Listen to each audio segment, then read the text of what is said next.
చేసుకుంటారంటే ఇక్కడ కథను ఉన్నారు కదండి, భగవాన్ ఈర్షా ఉందా అని ఆయన దేవుళ్ళ చూస్తారు. భగవాన్ అంటే ఎవరు? దేవుడే కదా.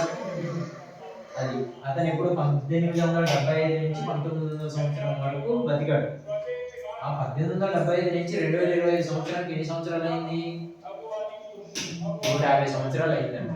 ఆ 150 సంవత్సరాలు గుర్తు చేసుకుంటూ ఆయన జయంతిని మనం ఈరోజు సెలబ్రేట్ చేసుకుంటున్నాం. దానికోసం గ్రామ సభ అంటే దేశం మొత్తం మీద కూడా గిరిజనులు అనే వాళ్ళు ఉన్నాం కదా, ఆ గిరిజనులకు ఒక నాయకుడు, ఒక దేవుడు లాంటి ఒక వ్యక్తి ఒక రాష్ట్రంలో ఉన్నాడు. అలాగే మిగతా రాష్ట్రాల్లో కూడా ఉన్నారు.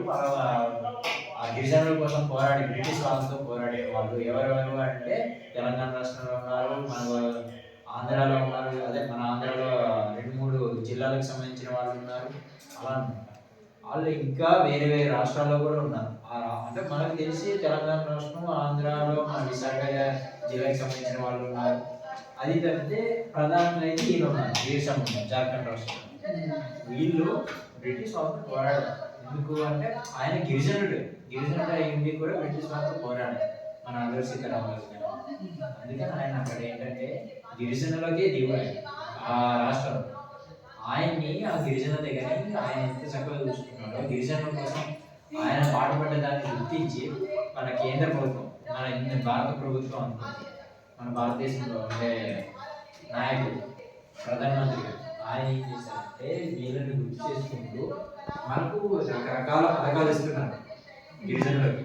పిఎం జన్మన్ అని, పిఎం ఆవాస్ యోజన అని, ఇలాంటివన్నీ ఉన్నాయి కదా. గిరిజనుల కోసమే కొన్ని ప్రత్యేకమైన పథకాలు కూడా ఇస్తున్నారు. ఆ పథకాలను కూడా అంటే సక్రమంగా వినియోగించుకుంటారు అందరూ. ఆధార్ క్యాంప్ జరుగుతుంటుందా, ఇలాంటివి కూడా అసలు మనకు ప్రత్యేకంగా మన ఏరియాకే కండక్ట్ చేస్తున్నారు. ముందు ఎక్కడ జరిగేవి, ఎప్పుడో ఒకప్పుడు సడన్గా ఒకసారి పెట్టేవారు, ఎవరు వాళ్ళ పిల్లలు ఒక సెక్యూరిటీ ఇచ్చి పంపించేవారు డిస్ట్రిక్ట్ నుంచి.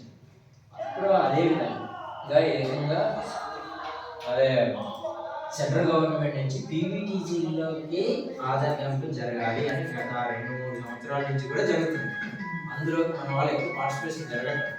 అలా అని చెప్పి సంవత్సరం అంతా మ్యాక్సిమం అన్ని గ్రామ పంచాయతీలు, అన్ని గ్రామాలను కవర్ చేసుకుంటూ ఆధార్ క్యాంపులు జరుగుతున్నారు, మెడికల్ క్యాంపులు జరుగుతున్నారు.